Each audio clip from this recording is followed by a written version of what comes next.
ভালোবাসি না। বেলাল বলে, আবু বকর তুমিও ভালোবাসো, আমিও ভালোবাসি।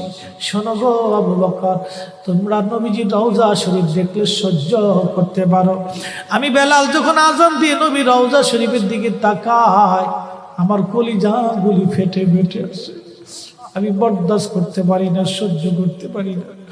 মদিনাতে দাঁড়ায় থাকবে, দুই রকমের হাজি পাবে। যখন 7 নম্বর গেট দিয়ে বাবু সালাম দিয়ে হাজিরা ঢুকে সালাম দিতে দিতে যায়, কিছু নবীর পাগল আছে, রওজার সবুজ মিনারা দেখলে চোখ বেয়ে বেয়ে পানি আসে। রওজা শরীফে ঢুকলে তারা হাওয়া করে কাঁদতে থাকে, আর মুতুয়াগুলি খালি ধমক দেখে, ইয়া হাতি আল্লাহ বেদা, আল্লাহ আল্লাহ আল্লাহ আল্লাহ শিরকি আল্লাহ বেদা।